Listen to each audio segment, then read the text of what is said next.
কি বলে আকাশ থেকে পড়ে পানি, আপনার আকাশ থেকে পড়ে। বন্ধু আমার বিরাদার মুসলমান, বৃষ্টি হওয়ার পরে, পানি পড়ার পরে, বৃষ্টি হওয়ার পরে আব্বা জমিনের উপরে 1 ঘন্টা ধরে বৃষ্টি হলো। এই বিরাদার মুসলমান, বৃষ্টি হওয়ার পরে কিছু জায়গা আছে যে জায়গাতে 1 বিন্দু পরিমাণ পানি পাওয়া যায় না, 1 বিন্দু পরিমাণ জল পাওয়া যায় না। বিরাদার মুসলমান, কিছু এমনটা জায়গা আছে যেখানে বালতি নয়, কয়েক বালতি পানি পাওয়া যায়। এই বিরাদার, আমি কালিম জাফর সাহেবকে জিজ্ঞাসা করলাম, এই ভাইজান আপনি চতুর্দিকে না দিয়া প্রোগ্রাম করে বাড়ান, কিন্তু আজকে এত বড় বেইনসাফি কি দেখতে পাওয়া গেছে? এত বড় বেইনসাফি কি করে হলো? বলে মাওলানা নুরুল কাদরি সাহেব, কিসের বেইনসাফি আপনি জিজ্ঞাসা করছেন? আমি জিজ্ঞাসা করলাম, ভাইজান এই বৃষ্টি, এই পানির আজকে এত বড় বেইনসাফি, বলে পানি আবার কি করলো? আমি বললাম, ভাইজান 1 ঘন্টা ধরে বৃষ্টি হলো, এই জায়গাতে 1 বিন্দু পরিমাণ পানি নাই। 1 ঘন্টা ধরে বৃষ্টি হলো, এই জায়গাতে 1 বিন্দু পরিমাণ পানি নাই। আবার এক জায়গাতে দেখি বালতি বালতি পানি দেখতে পাওয়া যায়। কারণটা কি? এই জায়গাতে কি বৃষ্টি হয় যায়? ওই জায়গাতে সকল বৃষ্টি হয়েছে, পানি এই জায়গাতে আকাশ থেকে কি পড়ে নাই, ওই জায়গাতে সকল পানি পড়েছে। কালিম জাফর আমাকে বলে, নুরুল কাদরি সাহেব, বৃষ্টি সকল জায়গাতে হয়েছে, এই জায়গাতেও বৃষ্টি হয়েছে, ওখানেও বৃষ্টি হয়েছে। যে জায়গাতে পানি লেগে নাই সেই জায়গাতে বৃষ্টির পানি পড়েছে, যে জায়গাতে পানি লেগে আছে সেই জায়গাতেও বৃষ্টির পানি পড়েছে। তাহলে পার্থক্য খানা কি? কালিম জাফর বলে, মাওলানা এই নুরুল কাদরি সাহেব শুনেন, আরে যে জমি নিজের দামানকে নিচে করে দিয়েছে সেই জায়গা পানি পেয়ে গেছে, যে জায়গা নিজের বুকটাকে পাহাড়ের মতো উঁচু করে নিয়েছে সেটা পানি থেকে মাহরুম রয়ে গেছে। আর এই তাকবীর, আর এই রিসালাত, আর এই গাউসিয়া, पैगाम इस्लाम कॉन्फ्रेंस।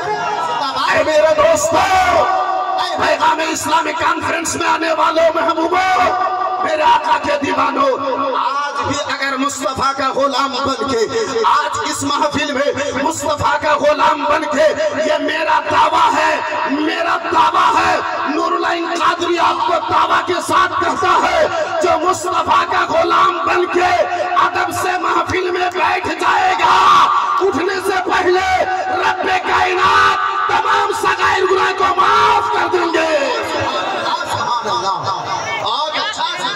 मेरे दोस्त, ए बंधु आमार, পরিজন আছে মহাব্বতে, পরিজন আছে আদবে। এ বেরাদার মুসলমান, এখন পর্যন্ত যে ভাইরা দাঁড়িয়ে আছে তাদের উদ্দেশ্যে বলবো, ভাই বসার মতো যদি জায়গা থাকে আদব সহকারে যদি বসে যান তাহলে খুব ভালো হবে। এ বেরাদার মুসলমান, मैं तो सीना ठोक के कहता हूँ, इस दौर में अगर सबसे बड़ा ईमानदार कोई इंसान है, सबसे बड़ा अगर कोई पीर है, उसका नाम सलमान अजहरी है। जिंदाबाद, उसका नाम सलमान अजहरी है। मेरे दोस्त, हदीसों में मिलता है, मेरे आका का फरमान मिलता है, मजमा में अगर एक जन्नती आदमी हो, रब का प्यारा अगर बंदा हो, उस महफिल में अगर दुआ की जाए, उस महफिल में दुआ कबूल होती है, সেই জায়গাতে दुआ कबूल হয়। এত বড় একজন ঈমান ওয়ালা ব্যক্তি, এত বড় একজন নবীর মুস্তাফার আমার আশিক, এত বড় একজন বেরাদার মুসলমান শক্ত ঈমান ওয়ালা, যে তাকে নিজের ঈমানে এত বড় পাওয়ার, এত বড় শক্তি যে আমার ঈমান আছে, একজন মুসলমান আগুনে পুড়তে পারে না। এই বেরাদার মুসলমান, যার এত শক্ত ঈমান, সেই দোয়া করবে আর দোয়া কবুল হবে না আল্লাহর দরবারে ইনশাআল্লাহ।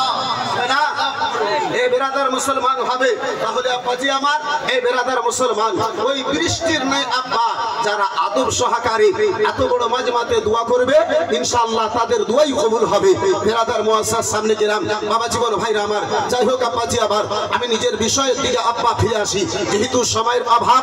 এই বেরাদার মুসলমান বাবা জীবন ভাইরা আমার, আল্লাহর রহমত আমার চাইতে বিজ্ঞ অভিজ্ঞ উলামায়ে কেরাম বর্গরা এই জায়গাতে বসে আছে, এই মাহফিলে বসে আছে। একজন অধম, একজন গুনাহগার, এই বেরাদার মুসলমান, জিনাদের আমি ব্যাগ ধোয়ার হয়তো উপযুক্ত নই, তাদের সামনে দাঁড়িয়ে আমার রাসূলুল্লাহর ওসিলায় দুটো কথা বলা